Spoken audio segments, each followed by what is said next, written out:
Bismillahirrahmanirrahim. Assalamualaikum warahmatullahi wabarakatuh. Baiklah anak-anak, pada kesempatan kali ini Ibu akan melanjutkan kembali pembahasan Ibu tentang prosedur pengelolaan dana kas kecil. Pada periode sebelumnya Ibu sudah membahas tentang prosedur yang pertama, yaitu bagaimana cara pembentukan dana kas kecil. Kemudian yang kedua, bagaimana cara penggunaan dan berikut pendokumentasiannya. Kemudian yang ketiga, bagaimana cara kalau harus pengisian kembali dana kas kecil. Dan yang sekarang langkah yang keempat yaitu bagaimana prosedur membuat laporan dana kas kecil. Baiklah, laporan dana kas kecil adalah merupakan kegiatan terakhir dari pengelolaan dana kas kecil. Biasanya pembuatan laporan dana kas kecil itu menggunakan dua metode. Ini tentu saja dipilih salah satu. Apakah akan menggunakan metode dana tetap, in-place fund system, atau metode dana tidak tetap, fluktuasi fund system. Tentu saja kedua metode ini memiliki kelebihan dan kelemahannya masing-masing. Anak-anak mungkin masih ingat dari pembahasan sebelumnya bahwa peruntukan dana kas kecil yaitu untuk yang pertama untuk kegiatan yang sifatnya rutin, kemudian yang kedua untuk kegiatan yang sifatnya temporer, dan yang ketiga untuk kegiatan yang sifatnya urgent, penting, mendadak ya. Nah, makanya ini sebagai dasar pertimbangan untuk menentukan metode mana yang akan dipergunakan. Biasanya untuk metode dana tetap itu biasanya digunakan untuk pengeluaran yang sifatnya rutin. Sedangkan untuk metode dana tidak tetap itu penggunaan yang sifatnya fluktuasi, turun naik ya, biasanya itu untuk pengeluaran yang sifatnya temporer dan urgent. Ya. Kita lihat satu persatu secara rincinya apa itu metode dana tetap. Metode dana tetap adalah metode pelaporan penggunaan dana kas kecil dengan jumlah saldo setiap periode selalu sama. Ibu tekankan sekali lagi, pengeluarannya jumlah saldo setiap periode selalu sama. Nanti ini yang membedakan dengan metode dana tidak tetap. Kemudian ketika menggunakan dana kas kecil, pemegang kas kecil harus selalu membuat bukti pengeluaran sekecil apapun pengeluaran yang dilakukan. Ya, kemudian apabila menggunakan metode dana tetap, pencatatan jurnal hanya dilakukan ketika pemegang kas kecil hendak melakukan pengisian kembali kas kecil. Ini pun perlu garis bawahi karena ini nanti yang membedakan dengan metode dana tidak tetap. Ya. Ciri-ciri pelaporan menggunakan metode dana tetap. Yang pertama, setiap kali dilakukan transaksi pengeluaran yang menggunakan dana kas kecil, tidak perlu melakukan pencatatan di buku jurnal. Cukup bukti-bukti transaksinya dikumpulkan dan didokumentasikan. Bagaimana cara mendokumentasikannya sudah Ibu bahas pada episode sebelumnya.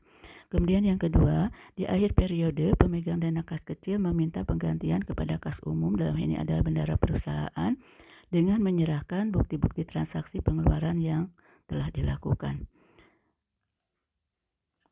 Ya. Kemudian yang ketiga, penggantian dana kas kecil dilakukan dengan penarikan cek yang jumlahnya sama dengan besarnya pengeluaran yang menggunakan dana kas kecil. Ini pun perlu digarisbawahi. Ya, di awal periode berikutnya, otomatis saldo dana kas kecil akan tetap sama seperti periode sebelumnya. Ya, kita lihat kelebihan metode dana tetap. Pencatatan pengeluaran uang kas kecil dapat diketahui secara rinci karena setiap ada penggunaan dana kas kecil harus selalu disertai bukti transaksi. Waktu yang dipergunakan lebih hemat karena pencatatan hanya dilakukan setiap kali akan melakukan pengisian kembali. Pemegang dana kas kecil akan lebih berhati-hati dalam mengelola dana kas kecil karena pengisian kembali dana kas kecil tidak dapat dilakukan sewaktu-waktu, tetapi hanya dapat dilakukan di setiap akhir periode, ya, setiap akhir periode atau setiap akhir kegiatan. Ya. Kita lanjutkan, kelemahannya apa metode dana tetap? Ya, yang pertama, saldo dana kas kecil tidak dapat diketahui sewaktu-waktu karena pencatatan baru dilakukan pada saat akan melakukan pengisian kembali dana kas kecil. Sedangkan pengisian saldo kas kecil juga tidak dapat dilakukan setiap saat, tapi harus di akhir periode. Prosedur pengelolaan dana kas kecil dengan menggunakan dana tetap meliputi 3 tahap. Lihat tahapannya. Ya, pertama pembentukan dana kas kecil, ya tahapannya sama seperti yang sudah dibahas ya. Ini ya, perusahaan menunjuk karyawan, kemudian perusahaan menetapkan jumlah dana, kemudian juga jumlah dana kas kecil ditaksir dengan perhitungan rata-rata kebutuhan untuk satu periode. Jika jumlah dana kas kecil telah ditetapkan, kemudian bendahara perusahaan akan segera menyerahkan uang tunai atau dapat berupa cek kepada pemegang dana kas kecil. Kemudian pada saat penggunaan dana kas kecil, perhatikan tahapan yang dilakukan pada saat penggunaan dana kas kecil adalah sebagai berikut. Yang pertama, pemegang dana kas kecil mempunyai kewenangan untuk melakukan pengeluaran dana kas kecil selama tidak bertentangan dengan kebijakan manajemen, yaitu tidak bertentangan juga dengan peruntukan dana kas kecil ya untuk kebutuhan yang sifatnya rutin, temporer, dan yang urgent. Kemudian, manajemen perusahaan biasanya memberikan kebijakan tentang pos-pos transaksi yang diperbolehkan menggunakan dana kas kecil. Kemudian juga, semua bukti transaksi pengeluaran menggunakan dana kas kecil harus selalu didokumentasikan dengan dicatat pada petty cash voucher, bukti transaksi intern. Ya, contoh pendokumentasiannya juga sudah kita pelajari ya. Kemudian yang keempat, bukti transaksi intern berupa BKK dan BKM harus selalu ada tanda tangan pihak manajemen perusahaan, pemegang dana kas kecil, dan pengguna dana kas kecil. Kemudian, bila ada bukti pendukung ekstern seperti kwitansi, nota, dan lain sebagainya, maka bukti pendukung tersebut harus dilampirkan pada bukti transaksi intern. Jumlah uang dari semua bukti transaksi tersebut ditambah jumlah saldo uang tunai yang ada di petty cash harus selalu sama dengan jumlah kas kecil yang ditetapkan manajemen perusahaan. Nah, ini ciri khasnya dari dana kas kecil ya. Setiap awal periode saldo kas kecil selalu sama.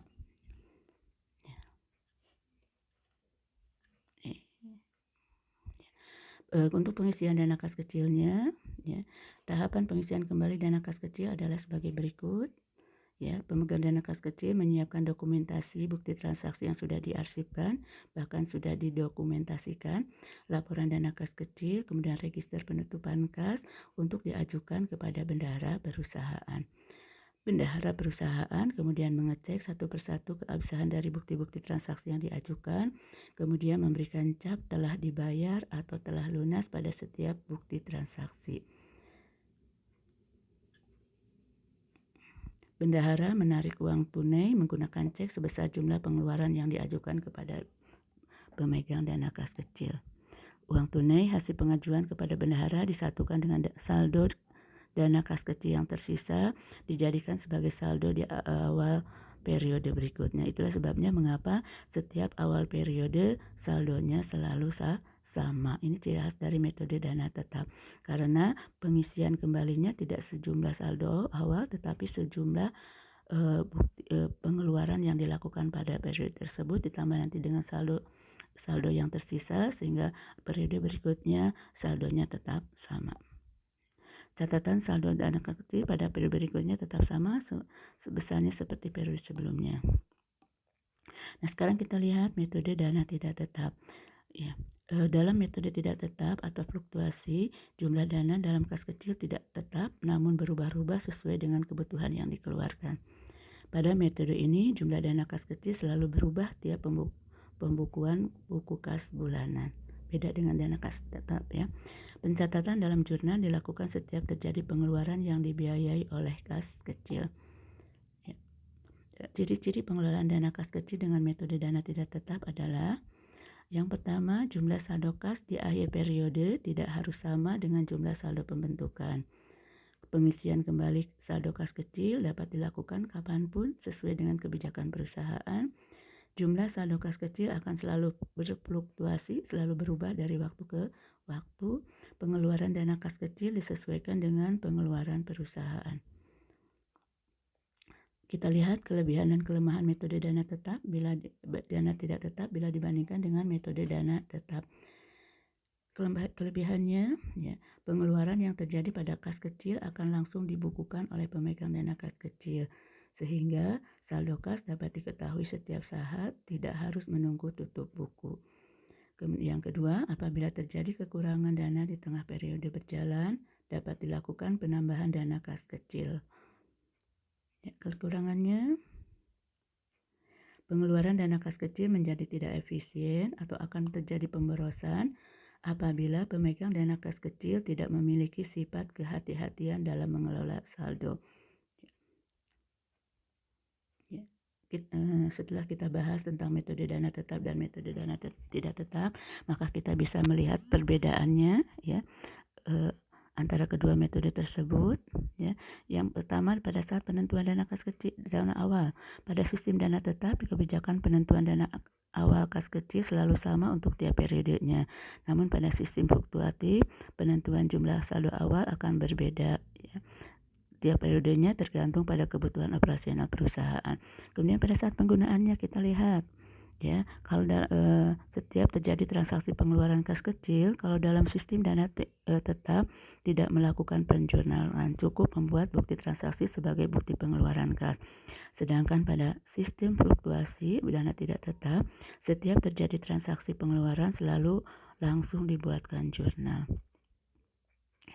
Kemudian pada saat pengisian kembali ya, kedua metode ini memiliki perbedaan dalam pengisian kembalinya. Nah, berikut kita lihat ya, kalau metode pengisian kembali dalam metode tetap yaitu pengisian kembali dana kecil dalam metode dana tetap yaitu sebesar pengeluaran pada setiap periode, sehingga pada saat dibuka kembali pada periode berikutnya dana awal tetap sama dengan periode sebelumnya. Ya, sedangkan pengisian kembali pada dalam metode dana tidak tetap, pengisian kembali dalam metode dana tidak tetap yaitu apabila saldo dana kas kecil sudah mulai menipis, baru kita bisa melakukan pengisian kembali. Pengisian kembali tidak harus sesuai dengan total jumlah pengeluaran. Kemudian yang ketiga, pengisian kembali bisa lebih besar atau lebih kecil dari total pengeluaran. Bahkan kalau saldo dana kas kecil dianggap terlalu besar, sebagian harus disetorkan kembali ke kas perusahaan. Ini contoh pencatatannya dalam jurnal. Perhatikan, kita lihat perbandingannya antara metode dana tetap dengan metode dana tidak tetap. Pada saat pembentukan, ini sama-sama ya, ini membuat penjurnalannya sama, yaitu kas kecil di sebelah debit, kasnya sebelah kredit. Kasnya ini adalah maksudnya kas bendahara perusahaan. Kemudian lihat pada saat penggunaan. Perhatikan, kalau dalam metode dana tetap tidak usah ada pencatatan dalam jurnal, sedangkan pada metode dana tidak tetap itu setiap transaksi pengeluaran harus selalu ada pencatatan dalam buku jurnal.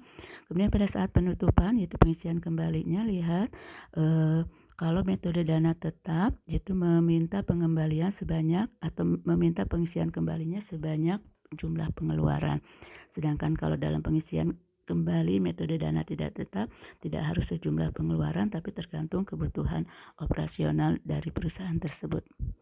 Ya, baiklah, itu secara singkat pembahasan tentang prosedur pengelolaan dana kas kecil. Mudah-mudahan kalian bisa memahaminya. Nah, nanti insya Allah kita mantapkan pembahasan ini dengan praktek langsung penyusunan dana kas kecil. Terima kasih, selamat belajar. Mudah-mudahan kalian sukses. Amin ya rabbal alamin. Wassalamualaikum warahmatullahi wabarakatuh.